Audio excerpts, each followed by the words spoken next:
Boa noite, gente. Bem-vindos ao podcast Piloto Fernanda Aniceto. Que bom, mais uma vez, termos aqui visitas importantes. Fernanda Jardim veio hoje aqui na plateia, trouxe uma figuraça para conversar com a gente, com muita história. E agora a frase do dia, ou o pensamento do dia, né? Minha produtora já olha com aquela cara. Como é importante sermos nós mesmos, né? Esse podcast tem mostrado que, além de trazer essa informação, a informação a respeito do automobilismo de uma forma ampla, de uma forma próxima, com celebridades, pessoas anônimas e pessoas que são muito relevantes para que o automobilismo aconteça, mas, acima de tudo, que são pessoas normais, que têm suas carreiras, são pais, mães, e que a identidade de cada um tem que ser sempre preservada e permitindo assim que a gente construa muita coisa em conjunto, sendo a própria pessoa dentro de um ambiente corporativo e no meio do automobilismo. E hoje eu apresento para vocês Walter Savaglia. Pronto, eu já sabia que eu não ia pronunciar corretamente. Muito bem-vindo. Obrigado. Obrigada por ter aceitado o convite. Convite especial com a ajuda da Fernanda Jardim. Então, ela é minha agente agora. Ela é sua agente. Minha agente. Muito bem. A gente vai ter aqui uma gama de histórias e acredito que, acima de tudo, a gente vai poder mostrar um pouco desse ambiente na captação de patrocínio, no empresariado e até o cara que fica atrás do rádio ali traduzindo quando é necessário. Uhum. Né?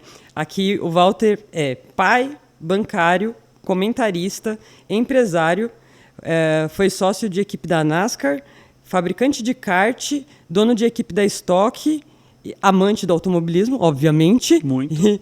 E o cara do rádio. Muito bem-vindo, por favor. Obrigado, Fê. Boa noite a todos. Tudo bem? Obrigado, um prazer estar aqui com vocês. Fezinha, obrigado, minha parceira de kart. Você sabe que a gente divide o kartzinho aqui, muito andando bom. Em Interlagos e aqui na Granja. Carol, obrigado pelo todo o suporte. É uma delícia estar aqui, né? Assim, esse mundo do automobilismo, eu sempre fui um apaixonado, né? E em um determinado momento da minha vida eu resolvi falar, além de ser apaixonado, eu vou tentar fazer algo a mais. E o mundo corporativo me trouxe um monte de sonho fazendo automobilismo.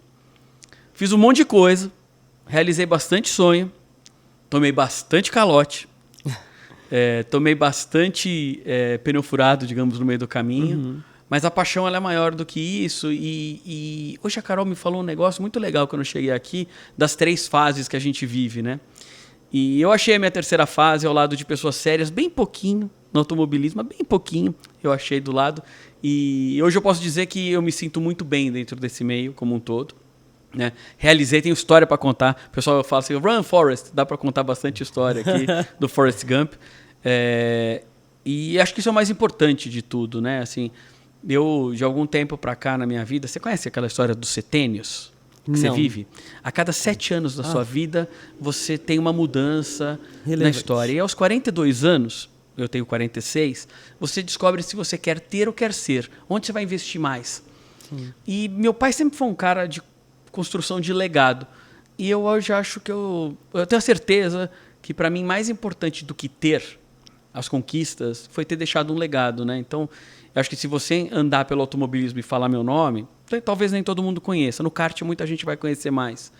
Mas nunca ninguém vai falar que foi passado para trás pelo Walter Savaglia. Ou que o Walter Savaglia deixou de fazer alguma coisa e tudo aquilo que eu falei eu cumpri. Então, eu acho que deixar o legado, você ser como você falou, ser quem você é, né? A minha filosofia foi, eu quero trazer para o automobilismo, para o esporte como um todo, porque eu acabei trabalhando além do automobilismo, toda aquela seriedade do mundo corporativo. Exato. Talvez eu tivesse adiantado na época. O automobilismo não estava preparado para a seriedade e profissionalismo quando eu entrei. Hoje eu acho que ele está muito mais. Você vê a Stock Car, né? Um nível muito profissional. Nossa, você vê o espetáculo que é a Porsche, né? Para mim, uma das coisas mais lindas do mundo é o que o Denner faz ali dentro da Porsche, né? Então você vê hoje a CBA com o Giovanni e o Binho Carcassi tocando kart. Então você vê gente do bem, gente que sabe fazer, gente que sabe trabalhar. Eu acho que se eu tivesse que voltar no tempo um pouquinho, eu teria guardado meu dinheiro para investir agora. Porque agora é um ambiente muito mais propício para o automobilismo, para as empresas entrarem, para que novas pessoas participem, né? O kart tem melhorado, você tem gente como o Felipe Giafone, que eu estava falando aqui para vocês, eu sou um fanzaço dele. É um HB que a gente fala, um humano bom. Ele é um cara espetacular, todo mundo aqui da Granja. Eu acho que esse momento que a gente está vivendo é um momento especial. Apesar de ser um momento de safra baixa de Fórmula 1, automobilismo é muito mais que Fórmula 1, né?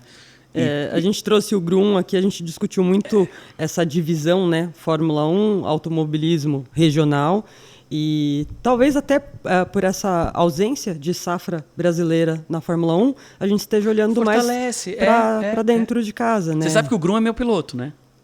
De a kart, história, né? Ele e o Rodrigo França foram pilotos da minha equipe, da escuderia PCR, eram pilotos de fábrica. Eles correram as 500 milhas de kart e o paulista de kart. O Grum é meu amigão, eu adoro ele, o cara brilhante. E ele tem ali visões muito relevantes com relação ao automobilismo local, a importância da gente ter um conteúdo bem formatado. A gente hoje, com a veiculação que a gente tem, a gente forma opinião, né? As pessoas confiam naquilo que a gente traz. Então é muito bom ter pessoas que vivem isso, primeiro por uma paixão, segundo ou tão ali parelho com honestidade, para que a gente atraia novas pessoas para o automobilismo, atraia as companhias que têm ali um outdoor enorme e uma gama enorme de possibilidades para representar a sua marca, para aumentar ali o potencial de acessibilidade em vários meios, porque as pessoas que estão lá em Interlagos, vamos falar especificamente de pilotos, elas estão engajadas nos seus negócios, assim como nós.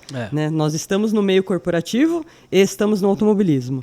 Né? Então a gente se divide entre a paixão e a rotina corporativa, que também pode ser uma segunda paixão, que é lado A e lado B. Lado né? A e lado B. Lado A e lado B. Então a gente está falando de uma única personalidade dividida em duas partes ali. Né? E eu acredito demais nisso, né? Assim, eu comecei esse meu negócio de automobilismo, sempre foi uma paixão de infância, eu aprendi a correr de kart há 13 anos, depois meu pai quebrou, não tinha mais condição, eu ficava só assistindo, eu gravava as corridas de Fórmula 1 para ficar assistindo durante a semana, a mesma coisa de maluco mesmo que eu sou.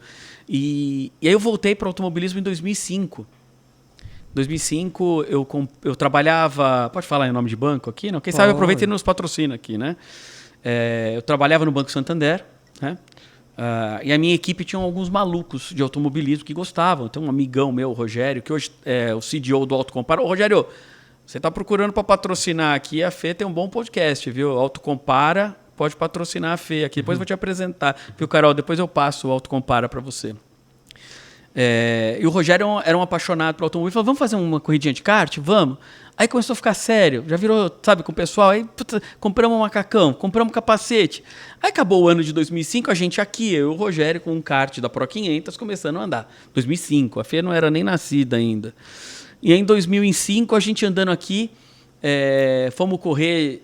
No 2006 a gente correu nas 500 milhas de kart, aí começou meu envolvimento, eu já abri a minha empresa de marketing esportivo, comprei... Mas nesse momento você trabalhava em banco? Trabalhava no Santander. E eu já acreditava que ia dar certo. Tanto que, durante muitas vezes, a gente fazia eventos dentro do Santander, muito de endomarketing, né? Porque a minha abrangência na época não era o marketing efetivo. Então fazia muita coisa de endomarketing com o time aqui dentro. E, cara, é uma diferença enorme, né? Afinal de contas, o automobilismo é um sonho ainda, né? É muito... É inspiracional e aspiracional. E ele tem tudo a ver com o mundo corporativo, né? Tem hora que o cara que você está disputando na pista, ele é teu parceiro, mas ele é teu concorrente. Exato. Então, como é que você joga nessas duas posições, né, no automobilismo? E isso é super bacana, é super diferente. E não tem outro esporte que traz isso, né? O que traz é o automobilismo. Traz a competitividade com fair com a play parceria, de fato, né? Porque assim, numa corrida de 500 milhas, o mesmo cara que você está querendo passar na pista, se você trabalhar junto com ele, você chega no outro. Então, cara, é assim no mundo corporativo, né? Você faz muitas parcerias com diversas empresas estratégicas para vocês avançarem juntos. Em determinado momento, as parcerias elas são terminadas e cada um segue o seu caminho. Tem a bifurcação ali no final. E aí eu abri uma empresa de marketing esportivo na época com o Aloysio Coelho. Não sei se vocês conheceram o Aloysio Coelho. O Aloysio Coelho é um piloto da velha guarda, né? Ele foi campeão inglês de Fórmula Renault. na época, batendo recorde pela Carlin. Né? Ele bateu o recorde de vitórias e no ano seguinte ele correu de Fórmula 3 com o Button. Ele era o parceiro do Button, patrocinado pela FINA, né?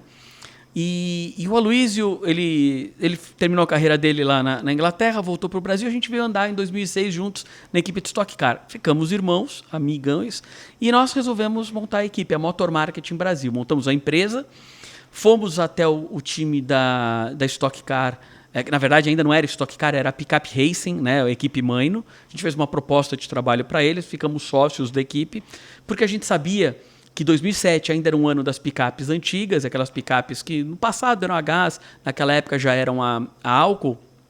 Eram Ford Ranger, era S10, Dakota, tinha até aquela Grale Marroá que corria, que era um carro de corrida. E a gente sabia que em 2008 viraria a terceira categoria da Stock Car.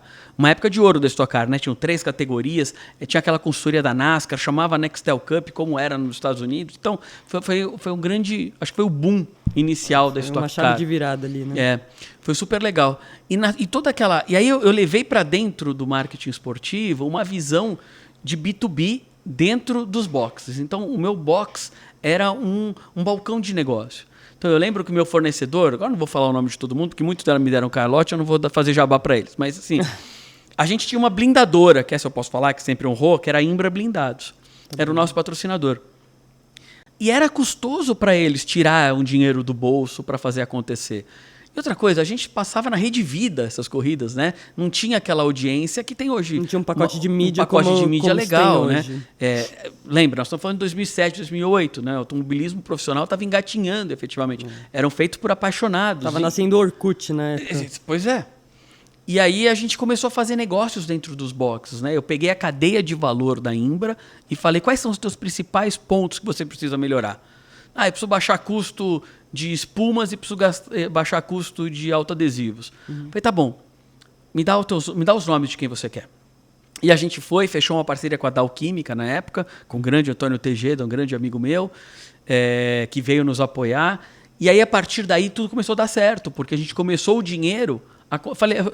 Eu lembro todo mundo, a gente estava em Santa Luzia, foi uma corrida num autódromo minúsculo, chamado Mega Space, parece a Bomboneira, assim, né? E a gente largou na pole, lá estava liderando a corrida, e eu estava no box com todos os potenciais patrocinadores, pessoal da Imbra. Eu falei, galera, eu quero que vocês façam um negócio. Eu não quero dinheiro, mas vocês têm que garantir que o seu balcão de negócios se sustente. Porque senão, né, daqui a pouco vocês vão querer fazer mais negócio e eu não vou estar aqui. E aí, como tudo acontece na teoria dos jogos, tudo vai bem quando caminha bem. Quando um quer ser mais esperto, ele destrói toda a historinha do outro, né? E um dos caras, que era um cara relacionado à espuma, não vou falar o nome dele, mas ele ficou devendo pra gente 5 corridas e começou a destruir a dinâmica daquele grupo que estava funcionando tão bem. Bom, aconteceu, foi legal, mas foi uma experiência enorme. Nessa época eu trabalhava no Santander, aprendi, a GT3 estava bombando nesse período, eu falei, quer saber? Já que eu acredito tanto, vamos testar na raça, aqui no Santander, fazer uma campanha de automobilismo? A gente tinha acabado de lançar o cartão Ferrari, que eu estava te contando agora há pouco, lá no Santander. Nós fomos até a Camila Maluf, né? Aliás, outra mulher brilhante. Vocês já receberam ela aqui, não? Ainda não. A Camila sinta-se convidada, a Camila Maluf. A Camila é um espetáculo, né? Eu acho que ela é uma coisa impressionante de competência. Tudo que ela faz bem feito. Ela criou só uma parte, ela criou uma profissão. Gestora competente de autódromo. Não existia, né? Ela foi do Velocitar, hoje ela está lá no circuito pan-americano da Pirelli e só ela sabe fazer aquilo que ela faz. Mas voltando aqui, a Camila eu chamei a cá, falei, putz, vamos fazer alguma coisa pro Santander na GT3? E ela fez ela armou assim um circo no bom sentido, espetacular assim, né? A gente fez volta mais rápida, fez uma campanha de parcelamento de fatura de cartão de crédito. Imagina, era o caixa de agência que mais vendesse ganhava miniaturas de Ferrari. O superintendente comercial que tivesse mais parcelamento de fatura na superintendência dele ia ganhar uma volta rápida. E ganhava a participação deles no camarote. Fizemos um camarote para 50 pessoas. A gente sorteou 2 capacetes, CRT, Santander e tal. Bom, foi um sucesso. Foi a campanha de maior ROI que eu fiz na minha vida no mundo de desenvolvimento de negócios foi essa campanha com parcelamento de fatura com automobilismo. Porque veja a abrangência disso tudo, né? Primeiro, a importância das pessoas dentro desse desenho, o compromisso das pessoas, a vontade de experimentar uma coisa nova, mesmo para aqueles que não são amantes do automobilismo, e independente da premiação, que para nós aqui é sensacional, que gostamos de automobilismo, mas o mérito de tudo isso. Sim. Né? Então, tinha um engajamento, como a minha produtora fala, maravilhoso, em todas as esferas e para todos os níveis, porque você atinge o caixa e você atinge o superintendente. Exato. Então, é 360 o negócio. Não, foi assim, foi muito legal. A Camila ajudou demais a gente naquela época. A equipe que eu trabalhava era uma equipe também super que comprou a ideia. E foi a primeira vez que o Santander fazia uma campanha digamos, uma campanha de trade marketing, efetivamente, uma campanha de relacionamento, né, e de performance. Eu não queria falar performance tem muito a ver com digital, mas assim, aí era uma campanha de performance, né, que a gente estava olhando o final do funil e que deu certo. Eu falei, caramba, todo o meu conceito faz sentido, né? Efetivamente, você vê o tamanho da empresa, como faz sentido, né? E foi muito legal. E isso acabou lapidando o meu conceito de automobilismo. Eu era manager do Valdeno Brito na época, né? Ele corria na Stock Car e corria na GT3 com um Porsche, né? E eu via marcas e mais marcas chegando lá, bancos lá patrocinando. Na época era o Antônio Hermann, né, que levava a equipe. A Porsche convidou o Valdeno para correr a Super Cup, que era na Alemanha, fez preliminar de Fórmula 1 em Mônaco. Então, assim, é muito legal como tudo você movia. Acompanhou essa preliminar? Eu não fui. Essa eu não fui junto com o Valdeno porque eu não estava em férias. Mas eu acompanhei muito o Valdeno, a gente se falava de Valdeno, é um cara também super bacana, né? Eu acho que eu tive sorte na vida no automobilismo. Eu estava refletindo aqui. As minhas amizades que eu mantive são poucas, mas são muito boas. O Valdeno, o Beto Monteiro, são caras que eu tenho, assim, desde o Valdeno foi um cara que acreditou no meu conceito e falou, cara, vem me ajudar. E a gente quase chegou na NASCAR. Faltou isso aqui, para ele chegar na NASCAR, para o Valdeno andar. Né? E o que é isso aqui? Um pouquinho de dinheiro, mas faltou pouco mesmo, entendeu? Porque ele estava focado, foi fazer treino em Daytona, andou de DMP na época, né, que era de DP, que era o Daytona Prototype lá, putz, andou bem pra caramba. Então, a gente conseguiu conectar bem as coisas, né? E acabou sendo um cara que eu tenho uma gratidão enorme por ter me ajudado a levantar o nome da MMKT, porque estar ao lado do Valdeno é importante. E o Valdeno me apresentou o Beto, que eu diria talvez um dos meus melhores amigos que eu tenho hoje, o Beto Monteiro. Ele me conectou com o Beto e a gente até hoje faz coisa, né? O Beto é meu irmão, eu brinco que quer andar de skate, você chama o Beto, porque tem roda, ele vai andar, ele né? vai junto. Ele vai junto. O Beto também é um grande investidor também, né? Cara, o Beto, ele também é um cara especial, assim, e o trabalho que ele faz com os patrocinadores é algo especial. Porque, assim, tem muitos pilotos que... Todos os pilotos fazem aquilo que o patrocinador pede. Mas o piloto que faz de coração e veste a marca como se ele fosse o dono, você vai contar nos dedos. Você conta nos dedos de duas mãos, assim, eu vou te falar quais são os caras. O resto é tudo muito mecânico, entendeu? É legal para tirar foto, para fazer... Mas aquele que veste a marca, que representa, que é o embaixador... não são tantos. Isso é falta de treino, né? Porque isso daqui é uma questão de media training, é uma questão de vivência. Não, e talvez até o compartilhamento de conceitos. Se o próprio piloto não tiver ali aderência ao conceito, fica difícil de vestir a camisa mesmo. Então, tentar buscar pessoas que... Aí você personifica a marca, né, com a pessoa que tem identidade com a marca. Exato. Exatamente. E é um posicionamento mais recente, porque antigamente era sempre paixão. O automobilismo é paixão? Mas ele é muito negócio. E ele gera muito negócio, né?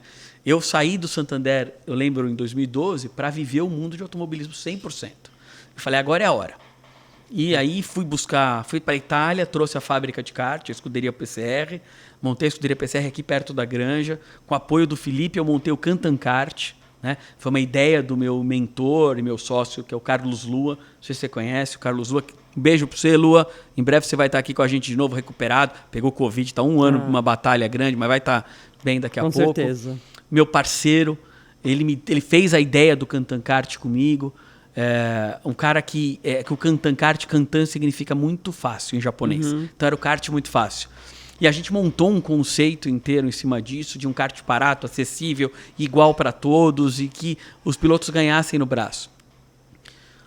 Foi muito legal. Hoje eu vejo os meninos aí, né? O Enzo Bortoleto, né? Hoje dono da KTF, sim, correu com a gente. O Marcel Coletta, que correu na Stock, foi o primeiro vencedor. O Arthur Fortunato foi campeão. Então, grandes nomes que hoje estão no automobilismo começaram andando. Começaram não, já andavam de kart, mas andaram com a gente também e abrilhantaram o nosso evento lá. O Gaetano de Mauro ganhou corrida com a gente. O Gaetano é um moleque fantástico também, né? O pai dele, o Fran, adoro ele.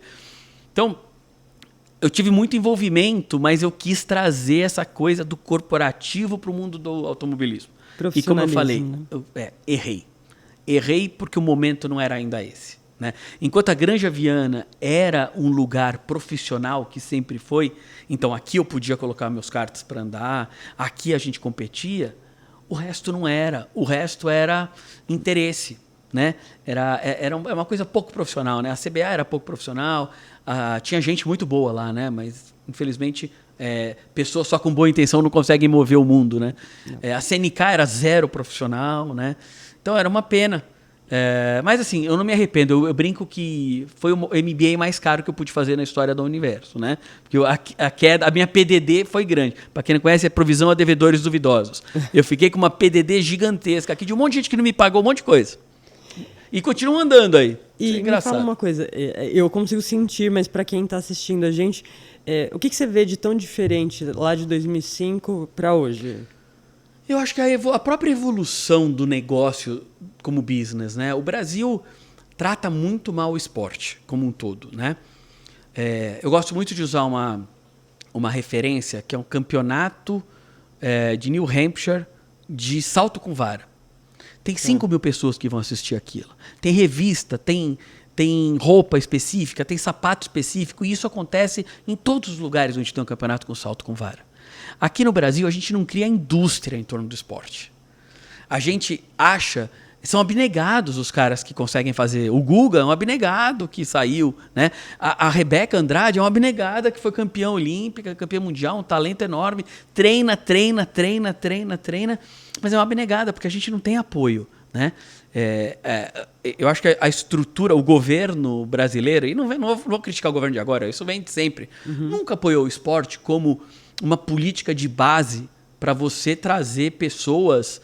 Tirar as pessoas da marginalidade e trazer eles para a sociedade, né? Diferente, eu acredito muito no modelo estudantil dos Estados Unidos. E o que mudou de lá para cá, isso não mudou, isso continua a mesma coisa, você concorda? Sim, a gente continua, o esporte continua à margem da sociedade, né? Essa monocultura do futebol atrapalha demais todos os outros esportes, né? A ganância, você vê o que aconteceu com o vôlei, né? O vôlei era... tudo muito bem organizado e hoje é um problema, né? A CBV é uma bagunça também. A Confederação Brasileira de Handball quase foi impedida de colocar a seleção no handball na Olimpíada aqui do Rio de Janeiro, porque não pagou as taxas. Então, tudo muito passional, familiar, tudo que se faz. Mas o automobilismo está vivendo um momento ímpar. Exatamente, pela presença de brasileiros aqui no Brasil e não ímpar. Na Fórmula 1. Acho que assim... Nós temos Giovanni Guerra, que é um cara espetacular. Não sei se é o melhor, mas se não é um dos melhores. A gente tem o Binho Carcassi no kart. A gente tem a Vicar fazendo um trabalho brilhante. Excepcional. Né? Os investidores da Vicar... Que acreditam no conceito. E estão fazendo. Você pega as equipes da Stock Car, eu vou te falar da KTF, por exemplo, que eu conheço o Enzo... Cara, a estrutura que ele está montando não vai dever nada para nenhuma outra equipe daqui a pouco. Ele está preocupado. Eu fui almoçar com ele semana passada. As coisas que ele está preocupado não é coisa do antigo dono de equipe que só se preocupava em fazer o carro andar. É mais do que o carro andar. Tem que proporcionar um show. Tem que proporcionar um ambiente onde o negócio aconteça. Não é à toa que a Stock Car está com patrocinador. Há quanto tempo não tinha patrocinador? Não, olha a quantidade. Em vários nichos diferentes. Desde comunicação até bancos. Então, é impressionante. Você pega o trabalho, a gente estava falando do Grum. O trabalho que o Grum faz de conteúdo na Stock Car nunca antes na história desse país alguém viu um trabalho tão bem feito no automobilismo de verdade. conteúdo. Ele é brilhante. Você pega HB20, olha o trabalho do Daniel de estruturar tudo isso. Então, a gente tem algumas pessoas que estão fazendo a diferença no automobilismo, né? Agora com a F4 no ano que vem, com a gestão do Gastão, que sabe tudo de automobilismo também. Então, acho que a gente está vivendo um momento especial. Tomara que a gente aproveite. Porque até hoje, nenhum esporte aproveitou esse momento, né? A gente está falando de automobilismo à margem do esporte, né? Por conta de ser o país do futebol. O que você acha que a gente poderia fazer, principalmente nós agora que, modéstia à parte, somos, de certa forma, portadores da mensagem, né, do automobilismo. As companhias, obviamente, a gente tem um incremento de branding, tem uma série de aspectos que a gente entrega para as companhias. Mas como a gente aumenta esse número? Como é que a gente dá... Por exemplo, a gente vinha falando há pouco do Renan Guerra. Renan Guerra, você não me conhece, mas eu te conheço. Sou sua fã e está super convidado para o nosso podcast.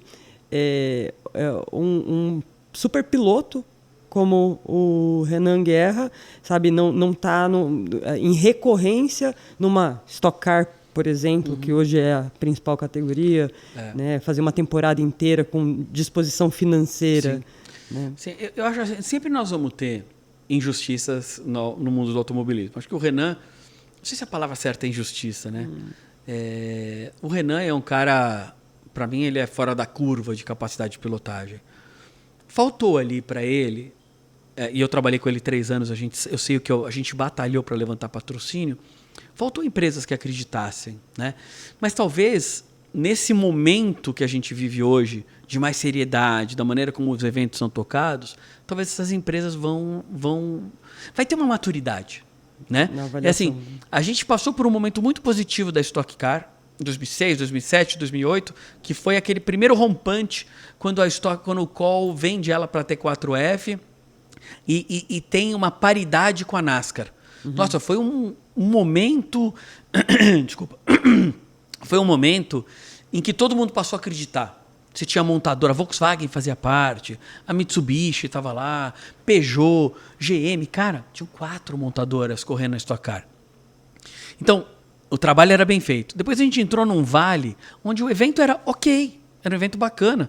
Eu passei por ele o tempo inteiro, né? Você tinha grandes marcas lá, mas assim, eram marcas que precisavam do automobilismo de alguma forma para fazer seu branding. Poxa, todo mundo fala mal da Globo, eu não falo mal da Globo. A Globo ajudou muito a Stock Car, ajudou muito o automobilismo brasileiro. A Bandeirantes ajuda muito a gente. Então, eu só falo bem das televisões. Né?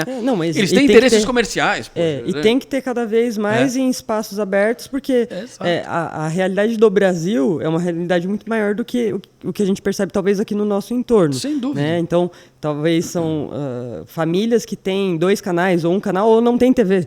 Né? Então, para chegar ali nas maiores distâncias do Brasil, tem que ter a TV aberta. E são ciclos, né, Fê? São ciclos. Assim, porque a Globo durante 15 anos fez a Stock Car e durante 40 anos fez a Globo, vai ter que fazer para sempre? Não, cara. Tem interesse comercial, é uma empresa privada.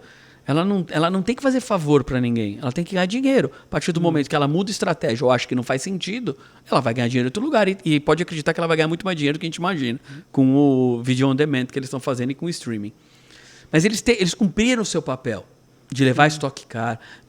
Mas a Stock Car até aquela época não conseguia criar ídolos. Quando o Rubinho veio, quando a Bia veio, você começou a criar referências, né? Aí você vê assim uma evolução quando você começa a colocar fan push, algumas coisas mais interativas, mas eram espasmos. Agora eu sinto diferente. Engajamento. Agora eu sinto. Então, eu acho que é uma questão, e voltando à sua pergunta sobre o Renan, acho que é uma questão de maturidade agora.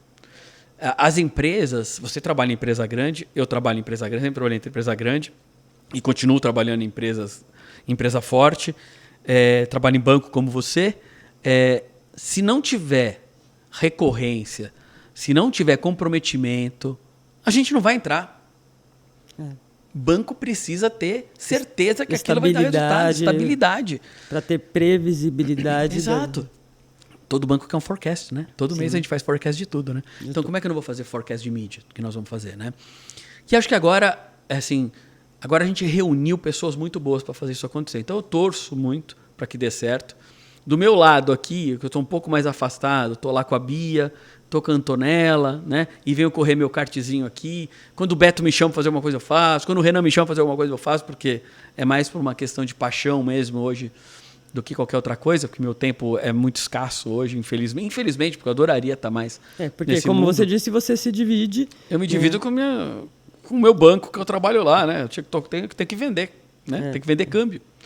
É um mundo corporativo e nesse aspecto, assim, a gente fala de sonho, é muito passional aqui o nosso tema, mas é válido dizer que tem espaço para tudo. E o espaço para tudo, inclusive na nossa vida. Né? Então, se você tem uma paixão, seja pelo automobilismo ou qualquer outro tema, você consegue se dividir.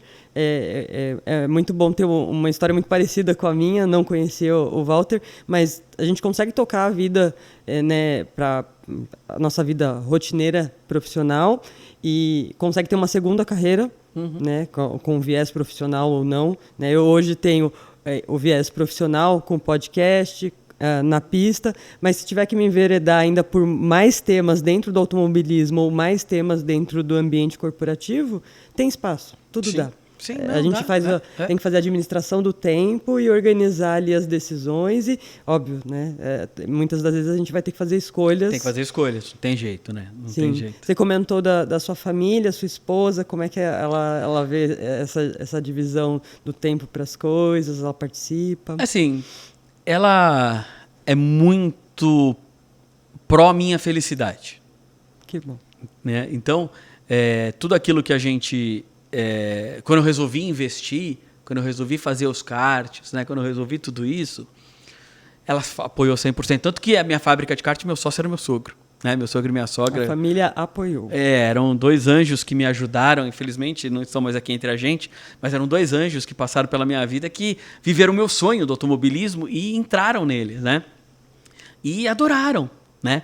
Eu lembro das minhas corridas de kart, no Cantan Kart, a minha sogra, o nome dela era Mami, né? E todo mundo chamava ela de Mama do kart. Ela é japonesinha, mas toda a corrida tinha café e bolacha para todo piloto, toda a equipe, ela cuidava com muito carinho de tudo, né? E isso faz a diferença, né? Tem uma frase que eu acho muito bonita que o Cortella costuma dizer, né? Não vou falar exatamente como ele, mas vamos ver se eu consigo chegar perto. Ele fala que faça o seu melhor enquanto você não tem condições de fazer melhor ainda. E faça com capricho, porque senão você entra na mediocridade. Sim. Então a gente tinha o nosso microcosmo ali, que era o Cantan Kart. Cara, a gente não tinha dinheiro para fazer mais, porque... Vou falar, a FASP me tomava 16 mil por corrida para não fazer nada. Tá? E assim, eu tomei meu prejuízo por conta da FASP. Que é o direito de você fazer uma corrida, eu tinha que pagar 16 mil por corrida. 8 corridas, 16 mil, esse foi meu prejuízo no ano que eu tomei, que eu podia ter reinvestido no campeonato. Então, a cabeça era diferente, né? Mas, o que eu podia fazer do meu microcosmo? Cara, tinha que fazer a corrida, eu estava imbuído em fazer a corrida, e a gente fazia o melhor possível ali dentro. Então, meu sogro era o cara que ficava com a engenharia, né, fazendo a parte... engenharia não de aspas, né, engenharia mesmo. Mexendo no motor, trabalhando com a equipe técnica, melhorando os problemas que vão acontecer, porque o nosso esporte acontece problema. Sim. E a minha sogra cuidava de tudo. Ela cuidava... O nosso campeonato tinha banheiro limpo, tinha sabão para lavar a mão, tinha papel higiênico de qualidade.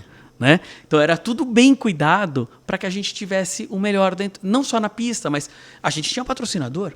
Com a organização do evento, de fato. Né? Aprendi a fazer com o Felipe Giafone. Olha a diferença que é você fazer um evento com o Felipe Giafone ou um outro evento de kart. É verdade. O Vem Felipe aqui. Giafone, aqui, o dono do Kartódromo Granja Viana, que é um dos nossos patrocinadores. Hoje, excepcionalmente, vocês não estão ouvindo os karts. Hoje não temos bateria. Mas, realmente, o espaço do KGV é um espaço bonito, é um espaço bem limpo, cuidado, limpo. É um espaço organizado, com bons profissionais. Então, os karts de excelente qualidade, a pista nem precisa falar. Está sempre impecável. As competições, as principais competições acontecem aqui, Sim. Então, realmente... Ele e o Marcello foram meus professores de como fazer bem feito. Então, a gente buscava o padrão Granja Viana de qualidade para fazer os nossos eventos. E se a gente chegou perto, eu estou satisfeito, porque são os únicos que sabem fazer bem feito. Você vai para o Campeonato Brasileiro de Kart, é um horror. É um horror, assim. Eu fui para alguns, é uma pena, né? De você não ver o cuidado, né? Dos lugares, né? É um pecado. Um gato apareceu aqui agora. Veio aqui Gatinho nos que tá visitar. se divertindo. E aí, assim, a gente cuidou muito bem disso e a gente foi maltratado pela federação. Uma pena, né? Porque a gente não queria... Pô, a gente estava ajudando o kart. Eu ouvi de muitos amigos meus na época, cara, o que está acontecendo? Você está ajudando o kart? Os caras da CBA, os caras da FASP não estão te ajudando? Eu falei, não, muito pelo contrário, estão me cobrando mais, né? Então, eu acho que aquele momento não era o momento ideal. Hoje você pega o Binho Carcassi, foi um cara que me deu muita dica. Hoje ele é o presidente da CNK. Então, você acha que o kart não vai avançar? Vai. Ele fez a seletiva Petrobras por tanto tempo. Ele é o cara que entende do business. Não é do motor, não é o business de corrida, é o business kart. Da importância de fortalecer, de convidar, de ser atraente para as pessoas. Ele trouxe a Petrobras para o kart. E de trazer o fomento. É isso, entendeu? Então o cara que está fazendo... O Giovanni Guerra é um outro abnegado, que é lá do Maranhão, e é o presidente da CBA. Cara, ele ama isso, mas ele é profissional. Olha o que ele faz de ajuda. Eu estou acompanhando... Aqui o pessoal não conhece muito os bastidores, mas eu e a Bia cuidamos da carreira da Antonella Bassani. A Antonella, no ano passado, esteve no Girls on Track, junto com a Júlia, foram para a final. Esse ano ela não foi para a final, ninguém sabe ainda, mas ela estava doente, por isso que a gente não conseguiu melhores resultados. Gravemente doente. Graças a Deus ela já está bem. A Júlia, com muita competência, foi para a final e tomara que ela ganhe. Mas o Giovanni, no ano passado, nos ajudou em tudo. Tudo. Eu ligar pro Felipe Massa, o Felipe Massa me ligou, porque a gente estava com aquele problema da pandemia de entrar. Aí o Giovanni ligava para o presidente, pro Jean Todt.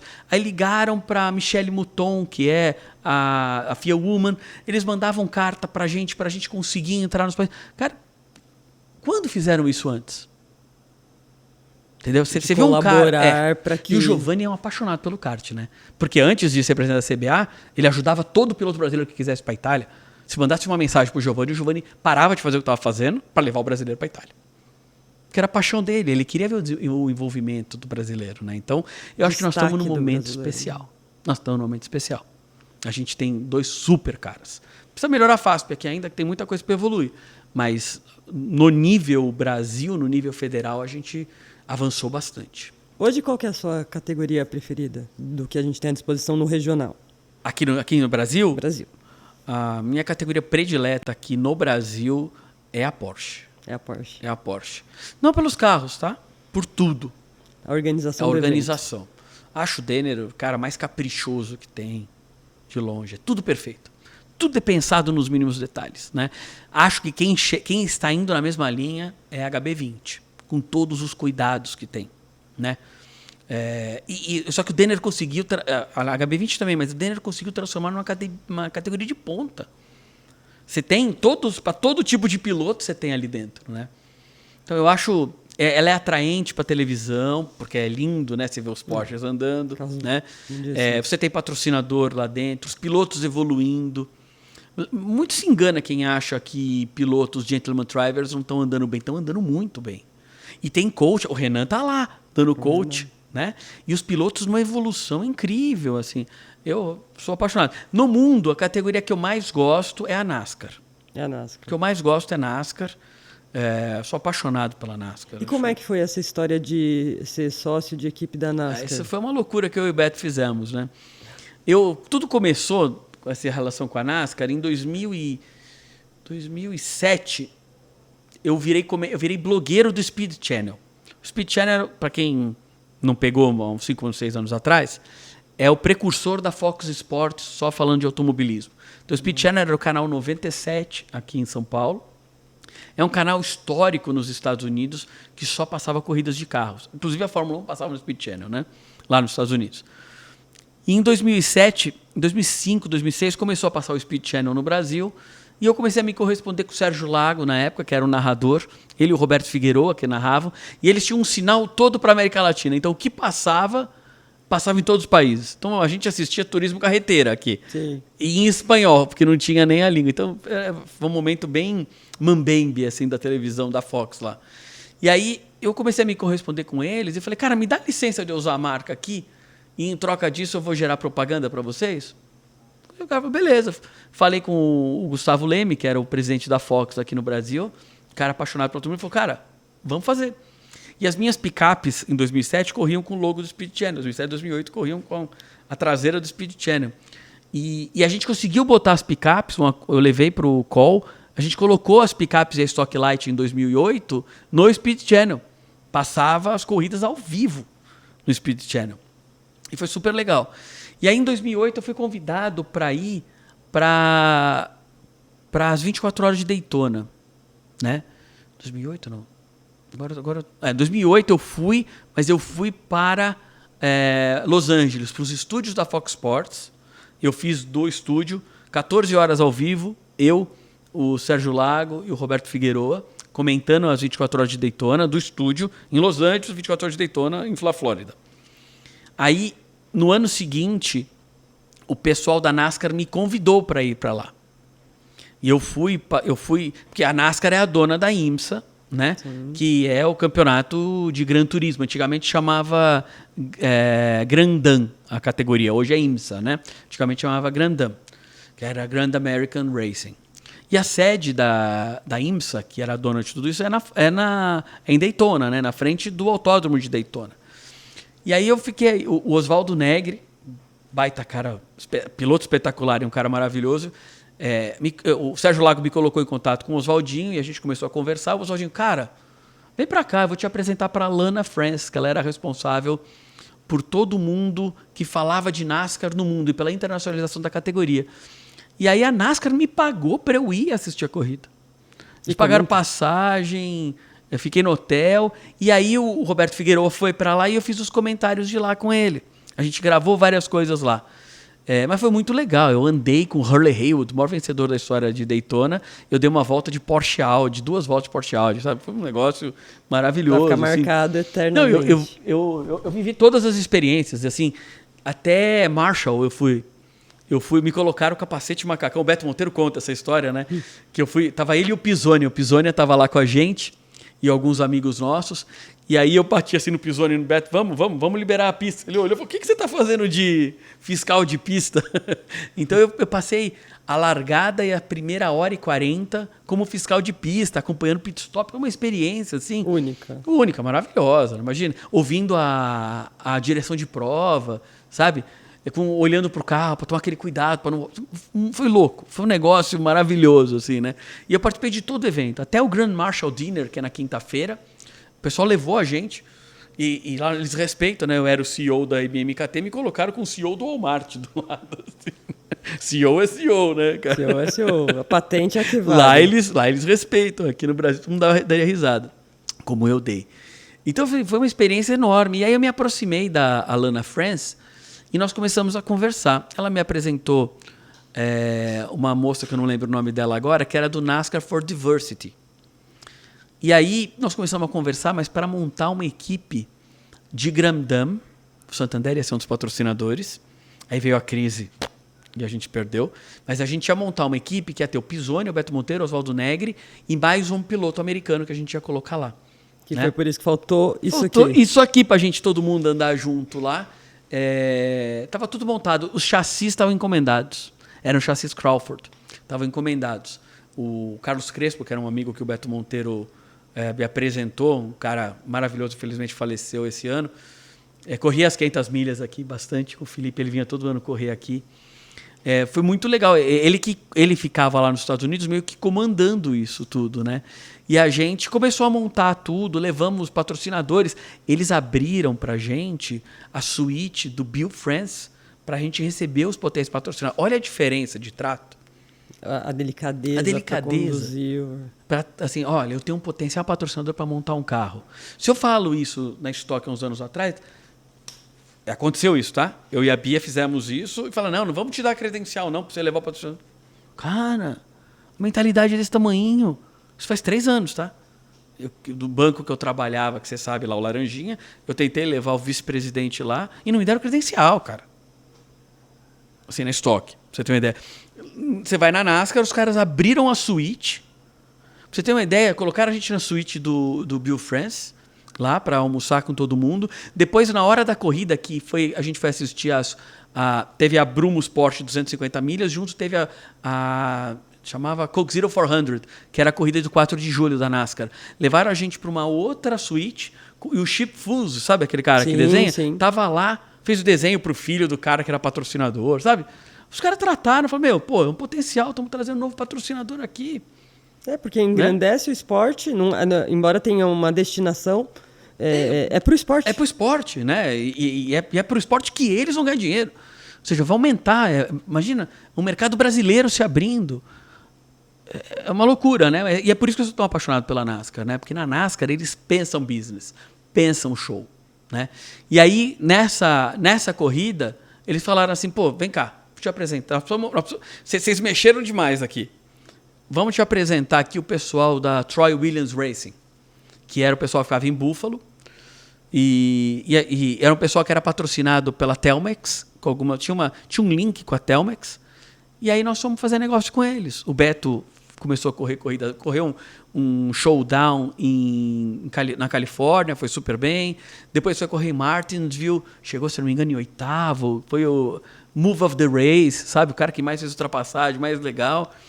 Aí eu e o Beto fomos para... Aí eu já tinha saído, né, do banco e fui com o Beto para Buffalo para a gente conversar com o dono da equipe. Falar, cara, vamos montar um programa chamado NASCAR Land para trazer os jovens brasileiros para vir para cá? E a gente criou, e o Beto foi correr corrida. Eu lembro que a gente lançou a categoria, era a Late Model, né, que a gente queria levar os pilotos para andar. A NASCAR você tem mais de 33 divisões embaixo da NASCAR. A Late Model são as pequenas categorias com os carros antigos de 550 cavalos. O Pietro Fittipaldi foi campeão de Late Model em Hickory, né? A gente estava indo lá para Bullring, que era um autódromo quase na divisa do Canadá, quase lá no caminho de Toronto, e Holland, que era uma cidade próxima de Buffalo também. A gente treinou. Falei, Beto, eu vou te patrocinar, que vai ser o lançamento da minha empresa. Botei o logo da MMKT lá, paguei lá para a equipe e nós fomos para Rockingham. 2 semanas depois a gente estava em Rockingham.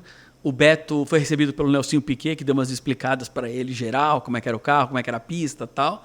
E nós fomos para Rockingham. E foi muito legal, né? Ali lá em Rockingham, o Troy virou e falou assim, cara, eu quero vocês de sócio. Meu negócio não é mexido desse jeito desde a Telmex. Eu quero que vocês me ajudem. E foi muito legal. Foi muito legal. E eu vivi de tudo ali, né? Eu tive que fazer... O Beto teve um acidente, que o carro quebrou, né? Ele acabou rodando e batendo. E aí eu tive que buscar adesivo nos Estados Unidos. Buscar adesivo em Interlagos a gente vai. Mas vai buscar adesivo na Carolina do Norte, uma cidade chamada Southern Pines, que não tem nada. Parece Radiator Springs, sabe? Do carros.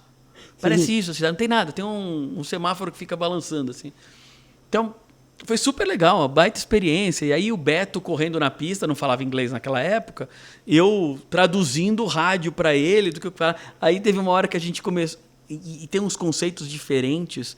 Quando a gente sempre fala em relação à traseira, se ela está solta ou se ela tá presa, né? Eles falam muito da frente, a gente não sabia. Então a gente falava, a traseira ia ficando cada vez mais solta, entendeu? E dentro de um oval a traseira ficando mais solta é um perigo, né? Mas foi super legal, foi um aprendizado, monstruoso. O Beto é um piloto de outro nível e a gente fez bastante coisa lá. O Beto ainda voltou, correu algumas corridas. A gente correu Daytona, tinha, como é que chamava? Era Battle on the Sand. Horror, assim. Era em Daytona, eles pegavam a reta oposta de Daytona e faziam uma pista só de pneu. Porcaria. Aí o Beto foi correr lá, mas um horror, assim. Uma pista bem coisa... Mas era um show, né? Porque eles fizeram atrás da Grandstand. Então, na arquibancada ali, todo mundo assistia a corrida. O Renan estava com a gente lá. É interação entre as pessoas. Era isso aí, entendeu? E promoção, e Daytona.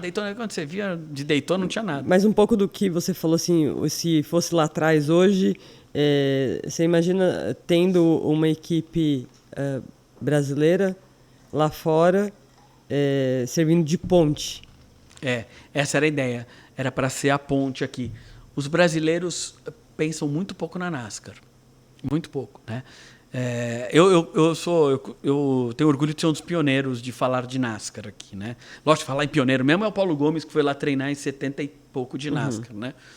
Mas, assim, nos anos 2000 e pouquinho, eu fui blogueiro. do Speed Channel, eu falava de NASCAR, eu dava entrevista de NASCAR, eu levei piloto para NASCAR, eu tenho, não sei se o Marquinhos vai deixar eu falar isso, Marquinhos Gomes, mas eu tenho o cheque dele até hoje assinado, que ele ia fazer uma corrida de NASCAR nessa equipe, né? Não deu certo para ele, mas eu já rasguei, tá? Já não é válido o seu cheque mais. Mas o Marquinhos ia andar, o Pedro Gomes também ia andar, o Rodrigo Navarro foi andar. Então eu levei vários pilotos para andarem. Rodrigo Navarro é o irmão do Ale Navarro. Sim. Vários pilotos foram andar de NASCAR lá, né? Eu lembro em 2000 quando eu fui fazer o comentário, a primeira vez dentro do estúdio, o Sérgio Lago me levou para Fontana para assistir o primeiro treino da temporada de NASCAR. Os carros não estavam nem pintados ainda. Foi um negócio maravilhoso. E aí eu estava com a camisa da equipe com o nome do Aloysio Coelho, que era um dos pilotos, era meu sócio e tal, né? Aí o Sérgio Lago estava lá tentando entrevistar o Montoya, né? Aí o Montoya terminou a entrevista e falou: Aloysio, el Coelho? Eu falei, el Conejo? Eu falei, nossa, eu corri com ele na Europa, não sei o que lá. Puta, abriu a entrevista, sabe? Então foi super uma vivência, assim, super bacana. Ele levou a gente no Chip Ganassi depois, né? Apresentou os carros do Chip, eu entrei lá na NASCAR. Os brasileiros são muito queridos lá fora. É muito legal, mas muito legal. Só que a gente nunca aproveitou isso, né? Porque o brasileiro quer chegar logo na divisão top da NASCAR. Não vai chegar. Não querem. Eles gostam. Não é que o americano é preconceituoso, não. Ele gosta do cara que se prove, que se dedique àquilo.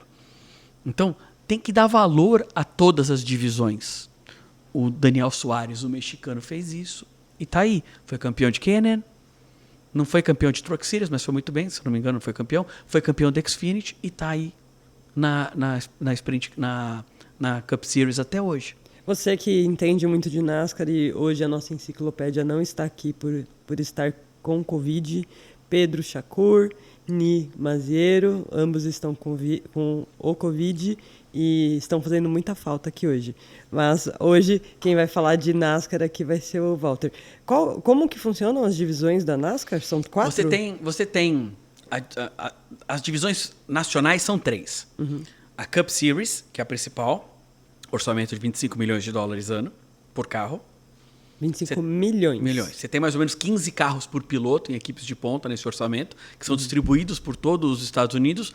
Carros diferentes, né? Porque tem carro de super oval, carro de oval pequeno, carro de circuito misto, tal. Você tem diversos carros. Aí você tem a Xfinity Series, que é a categoria como se fosse a Stock Light, que são carros de 750 cavalos, é um puta carro. Desculpa o palavrão, mas é um puta carro. Você vai gastar uns 6 a 10 milhões de dólares, depende do teu nível ali que você vai botar de grana para andar. São corridas menores do que da Cup. E tem a Truck Series, que são as picapes, que custam 3 milhões de dólares normalmente numa equipe... Uma equipe... Não sei se dá para ganhar, mas é uma equipe que dá para ganhar corrida, não sei se dá para ser campeão. Mas uns 3 milhões de dólares, acho que uma equipe de 4,5 você faria. Essas são as 3 divisões principais que correm a maior parte das corridas no mesmo calendário. Uhum. Depois você tem a divisão das... No mesmo calendário e na mesma pista. Na mesma pista. Tá. Depois você tem a divisão... A Truck tem menos corridas, a Xfinity tem mais e a Cup Series é que tem mais. São 36 finais de semana de corrida, sendo 34 com corridas normais. Aí você tem... Não sei se o número está certo. Depois você pergunta para o Thiago lá para saber se eu falei o número certo. Aí você tem as regionais de turismo, né? Que continuam aqueles carros lá. A K&N East e West, que são carros de 750 cavalos, onde o Beto Monteiro correu. Né? O Iaco, o Carlos Iaconelli, também andou na K&N, né? Um cara bacana, também andou comigo de kart. Então, a gente tem essas duas. Só que além dessas categorias, aí depois embaixo você tem as late models, que são N late models, que estão praticamente por circuito oval, que dá uma reunião grande de carros, tem as categorias, os late models. E aí você tem os super late models agora, que são carros um pouco mais evoluídos que os late models, que são carros um pouco mais novos do que os late. Os late são quadrados e os super late são mais redondados. Assim. Foi onde a Bia testou, em South Carolina, bateu o recorde da pista, inclusive. Foi ali que a gente quase pisou na NASCAR. Depois vocês assistem no YouTube da Bia Figueiredo lá, ela contando a história lá. Aí você tem as categorias que são os modifieds, que são aqueles carros, sabe aqueles são monopostos de gaiola. Sabe que tem aquela sim. roda para fora, sabe? São os modifiers. E aí tem mais um monte. Tem os dirt races. Todos esses são tudo embaixo da NASCAR. Que legal. A NASCAR faz gestão de tudo. As dirt races, as corridas na terra, tem várias categorias também de gaiolinha da NASCAR. E você tem a ARCA, que é uma outra categoria, que são carros parecidos com... ele é entre uma K&N e um Xfinity Series, mas que os pilotos usam muito para treinar para vir para a NASCAR. Então, a Danica Patrick, Nelsinho Piquet correram na ARCA antes de vir. Agora tem uma jovem estrela aí, que é o Ty Gibbs, que foi campeão da ARCA, que ele é neto do Joe Gibbs, que é uma das principais equipes da NASCAR. Ele está entrando na carreira. Aliás, um apaixonado pelo Ayrton Senna. Tudo ele posta do Senna. Muito legal. Muito legal mesmo. Ele correu na ARCA. Então, é uma zona da quantidade de categorias que você tem, mas basicamente começa no late, super late, K&N, Truck, Xfinity e Cup Series. São várias divisões mesmo. A gente só tem aqui no Brasil a Fox Só a Fox. Só a Fox e vou fazer propaganda. E o Star Plus, né? Lá o canalzinho da Fox de streaming tá passando todas as corridas lá. Olha que legal. É bem legal. Pra gente, assim, não tem nenhum patrocínio vinculado aqui, mas a gente quer divulgar o automobilismo. Então, se esses hoje são os canais de veiculação, o Star Plus é o canal da Fox, dos canais Disney, né? Tem o Disney Plus e o Star Plus. Disney Plus mais para criança e o Star Plus é para nós, que gostam de automobilismo. Aí tem toda a programação da ESPN lá.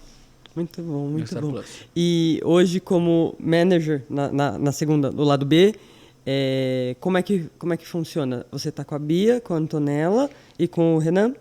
Não, o Renan, ele tá... Eu tô mais com a Bia e com a Antonella. O Renan, onde eu posso ajudar e eu penso em alguma coisa, eu ajudo, mas oficialmente não. Com a Bia, sim, é oficial, né? A gente tem uma relação... Nós somos sócios em muitas coisas também, né?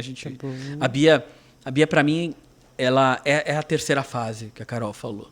Né? A Bia é uma daquelas pessoas que eu achei que é a minha parceira. Eu considero ela minha irmã hoje, sabe? A gente tem uma relação, assim, de business, mas de coração também. De confiança. De confiança total. Então, a Bia correu bastante tempo com os projetos de leis de incentivo da ONG, que eu era o presidente, hoje eu sou conselheiro da ONG, né? A Aventura Especial, a Associação Aventura Especial, que faz diversos outros projetos para Stock Car e tal. Depois, a gente começou a trabalhar em business efetivamente, porque a Bia é executiva. Tá? Ela podia trabalhar num banco, como nós trabalhamos. Ela é executiva, ela tem uma visão diferenciada. De negócios. Né? E aí nós estamos trabalhando na minha agência de automobilismo, a MMKT. A gente ressuscitou ela para trabalhar como agência de eventos. Então, eu e a Bia estamos fazendo diversas campanhas, agências de eventos e tal. Enquanto ela está nesse momento ainda se recuperando da gravidez, digamos assim, que ela vai voltar para o ano que vem para as pistas, ela está me ajudando nisso. Estamos ganhando dinheiro, né? Sempre é bom ganhar dinheiro, né? Com automobilismo, sempre ligado ao automobilismo de alguma forma, né? Ela acabou de ter o Mateu. Acabou de nascer o Mateu, faz um mês. O Mateu, o Murilo tem 1 ano e pouquinho também. E agora chega, né, Bia? Agora vamos correr, né? Agora está na hora de voltar para a pista. Mais do que uns 3, 4 meses. Mas você sabe que esses meninos tudo nasceram, mas correram de carro, né? Sem ela saber. Ela foi treinar de LMP3, ela estava grávida do Murilo, não sabia. Ele correu em Manicurs, o Murilo, e correu a última corrida da Stock Car em São Paulo, ela estava grávida. E não sabia. Depois o Mateu correu em Sebring nesse ano, né? Em março. Ela fez as 12 horas de Sebring, foi super bem na Porsche. Nossa, o pessoal da Porsche amou. E o Mateu estava lá. Então, vai ser tudo... A Sebring foi quando ela voltou da licença maternidade. Do Murilo. Foi a Bia e mais 3... Foi a Bia, a Kathy, né, que é super bacana, a Kathy Led. E acho que a Cristina Nielsen também. Que eu sou mentor da Cristina Nielsen eventualmente. Quando eu estou nas corridas com ela, ou às vezes ela me liga para a gente conversar. Que legal. Mas aí é mentoria, sabe? Assim, não é de pista. É conversar sobre o momento que ela está vivendo e tal. Então... Fazer esses debates que são tão importantes, que é externar ali o que se fazer dali para frente, se ouvir, se escutar, pedir a opinião do outro. A gente começou isso em Road Atlanta. Foi super legal. super, super legal. Ela não começou bem, ela estava muito nervosa, depois a gente foi conversando, fui batendo papo com ela, depois ela virou a volta mais rápida da equipe, assim, ela só estava abaixo da Bia, assim. Então, você vê como é cabeça muito, né? A preparação psicológica ela é importante, né? Ela é então, importantíssima. Isso para qualquer eu sou empresário, atividade. psicólogo, comentarista, essas coisas. E com a Antonella? A Antonella é a nossa garota do kart, que o ano passado participou do programa de formação da Ferrari, né, Academia Ferrari, ficou dentre as finalistas. Esse ano, infelizmente, Esse ano ela estava doente, então doente. A performance dela ficou abaixo. Ela estava com pneumonia lá treinando. Imagina como a força que essa menina fez. É uma guerreira, né? Ela é daquelas que querem muito, né?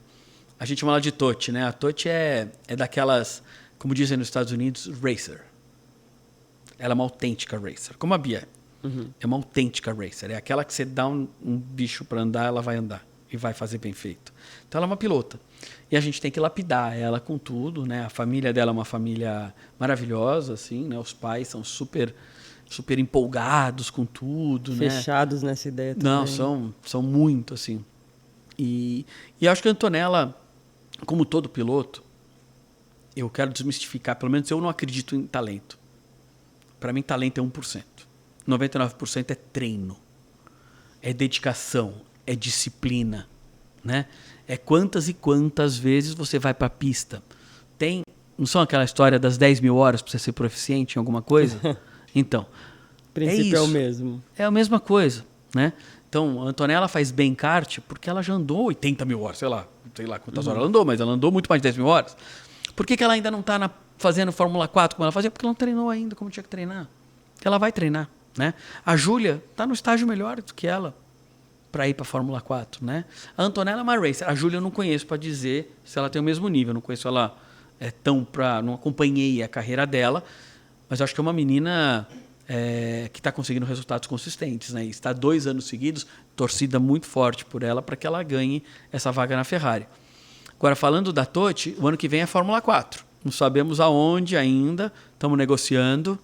Hoje a Fê acompanhou toda a nossa discussão no carro para onde vai a Antonella.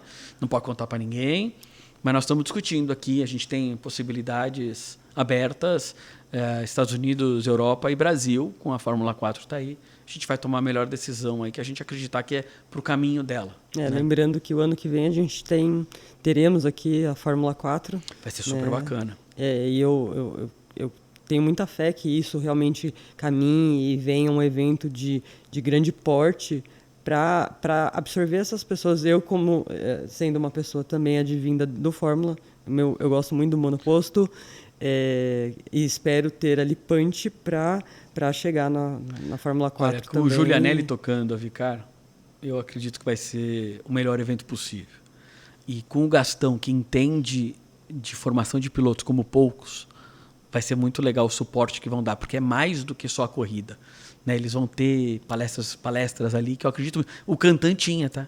O Cantan Kart que eu fiz lá atrás, em 2013, 2014, tinham palestras de psicólogo esportivo, de marketing esportivo, de media training, tinha tudo isso no Cantan lá atrás. E acho legal que a gente... Né, a gente potencializa agora, isso. Né? Agora na F4 vai ser fundamental ter isso daí. Eu acredito que vai ser um excelente campeonato. Aliás, o pacote técnico é maravilhoso, né? Faz muitos e muitos anos que a gente não tem... Acho que...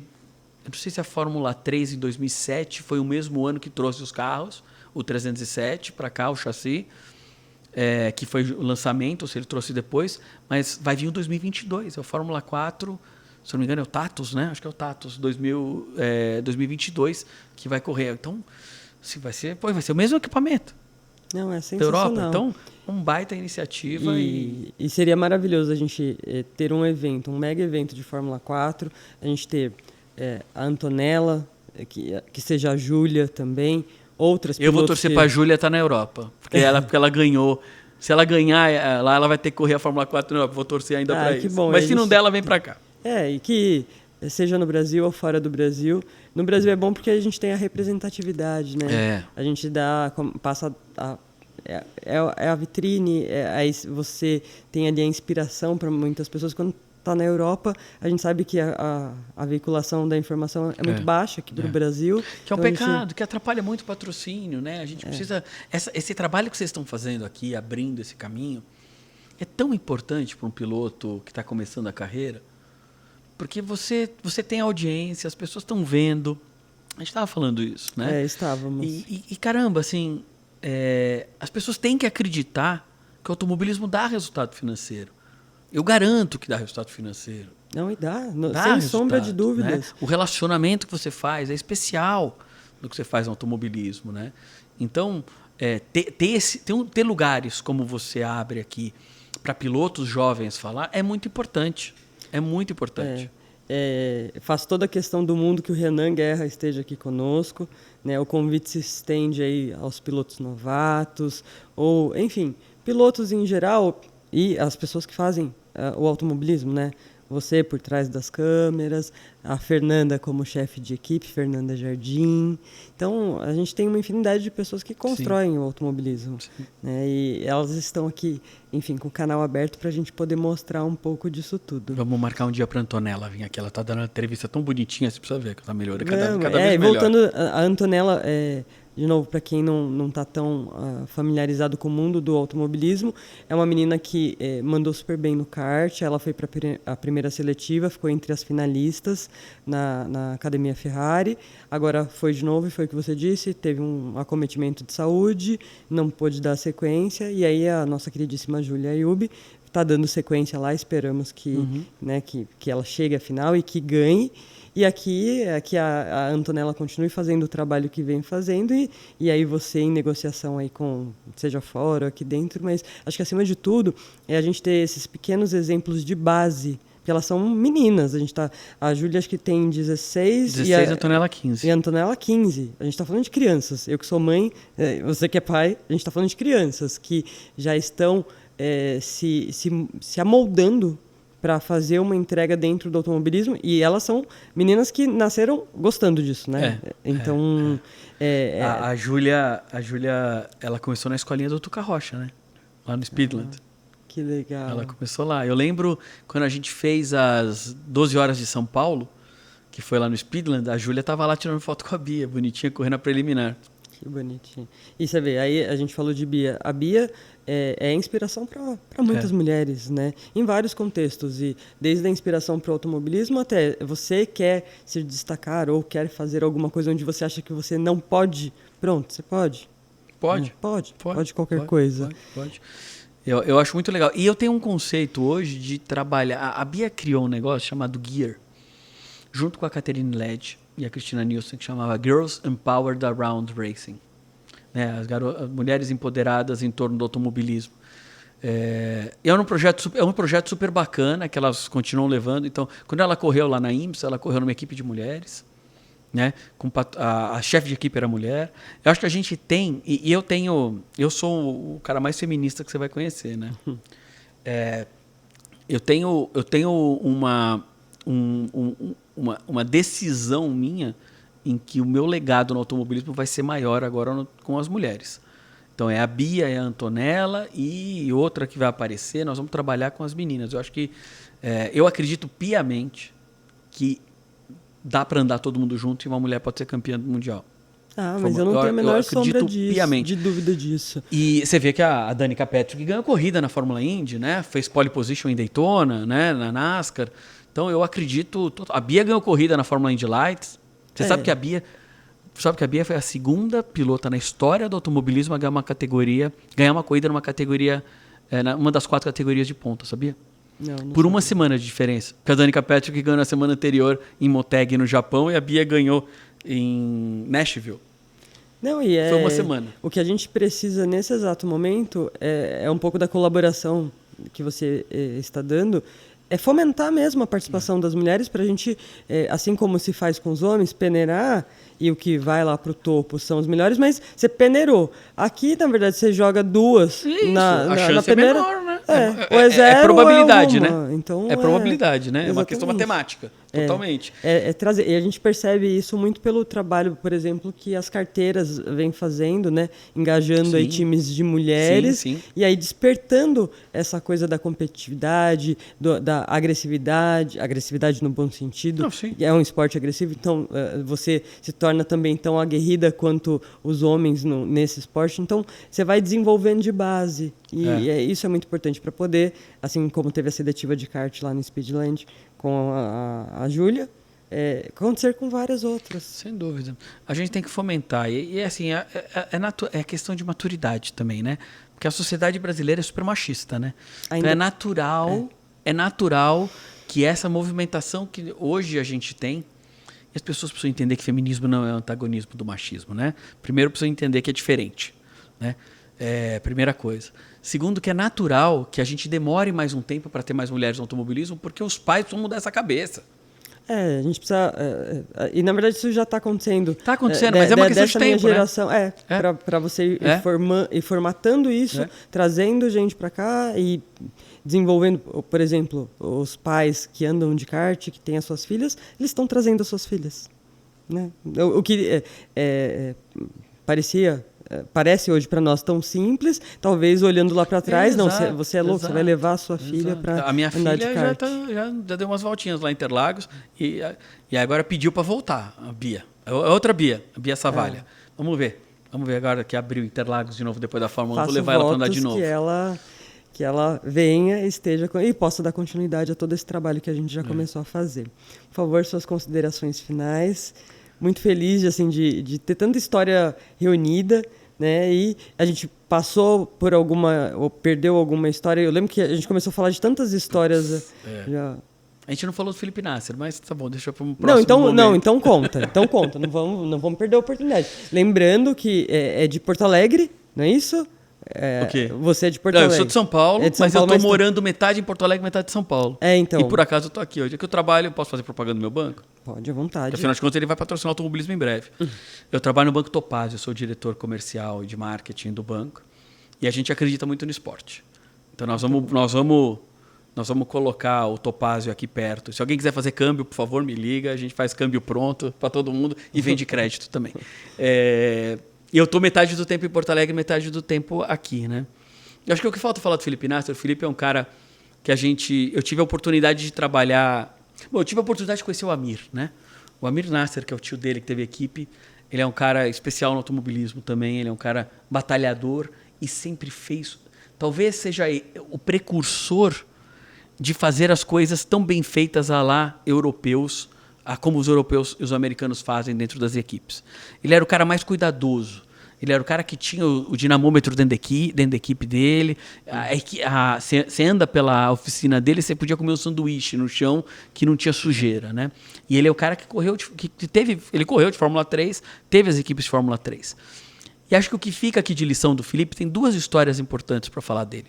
Primeiro, que o Felipe nunca deixou de fazer escola. O Samir, o pai dele, não deixava ele faltar na aula para treinar de kart, para correr o light que ele corria aqui. Estudo regular, né? Ele chegava aqui e só tinha um treino. E ele tinha que aprender a pista que mudava em 2, 3 voltas. Isso trouxe uma vantagem para ele impressionante. Criou uma habilidade, criou uma competência nele de capturar rapidamente e virar rápido. Senso de urgência, porque o espaço de tempo dele era menor. Né? Exatamente. Então, isso foi muito importante para ele na Fórmula BMW, que ele chegou ganhando as corridas na Alemanha e teve contrato da Red Bull na mesa dele. É que ele não assinou, que era um contrato de 10, 15 anos. Naquela época, a Red Bull era um pouco mais complicada de trabalhar no automobilismo do que ela é hoje. E uma segunda coisa do Felipe é o quanto esse cara é preparado e midiático. Além de ser... Para mim, ele é o talento mais inaproveitado que a gente teve na história do automobilismo brasileiro recente. Ele tinha condições totais de ser um campeão de Fórmula 1. Infelizmente, a gente perdeu o Felipe no meio do caminho por questões políticas do patrocínio dele, questões políticas da Stock Car, acho que da Fórmula 1. Acho que vale a pena. Tem alguns... acho que foi com o Lito Cavalcante que ele deu uma entrevista explicando bastante como é que foi a carreira dele, lá, a passagem dele pela Fórmula 1. Ele deixa bem claro lá as dificuldades, como ele foi prejudicado pela equipe, porque os investidores eram suecos, né? E o companheiro de equipe dele era sueco. Então, e tudo que ele tinha feito, né? Foi um pecado, Felipe, né? Mas a Fórmula 1 não é um ambiente saudável. Politicamente saudável. A gente ouviu isso já de algumas pessoas. Mas o quanto esse cara é predestinado, entendeu? O quanto que ele é focado em fazer as coisas. E ele saiu da Fórmula 1, foi para a IMSA e foi ser campeão na IMSA. No primeiro ano dele, completo lá na IMSA, ele foi ser campeão. Então, eu acho que são algumas coisas do Felipe que são muito importantes, né? Como é um cara próximo, E como ele é grato, né? O cara que estava na Fórmula 1, que, cara, eu posto qualquer coisa dele, até postei essa semana, a Fê deve ter visto um TBT do Felipe, eu, a Bia e o Amir Nasser, ele me mandou mensagem, que saudade, Valtinho e tal, sabe? Um cara próximo de todo mundo e grato por tudo que sempre todo mundo fez. Eu cuidei muito das mídias sociais dele, na época que eu postei ele no Facebook quando ele sentou na Williams. Quando a gente fez o comunicado, fui eu que postei o post do Facebook dele. E todo o primeiro treino dele da Williams e tal. Então, como é um cara grato, é uma família grata por tudo que a gente faz. Então, eu acho que aqui tem uma lição de humildade, né? De predestinação e humildade. E trabalhar com o Felipe foi também um negócio super, super bacana. Mais um inesquecível aí. Dá para contar a história a vida inteira, né? Mas mais um que me traz recordações boas. Que houve aí uma troca muito boa e que você encontrou um HB, um mano bom. É mais um mano bom. Ele é um cara muito bom e é um cara focadíssimo, né? Focadíssimo. Bom, mas deixa eu te falar, você falou de considerações finais. Bom, primeiro parabéns. Eu tenho assistido, né? Eu vi obviamente essa moça aí, vi a Fernanda falando, ela contando das coisas. Eu acho parabéns pelo espaço que você abre. Parabéns pela forma como você conduz, né?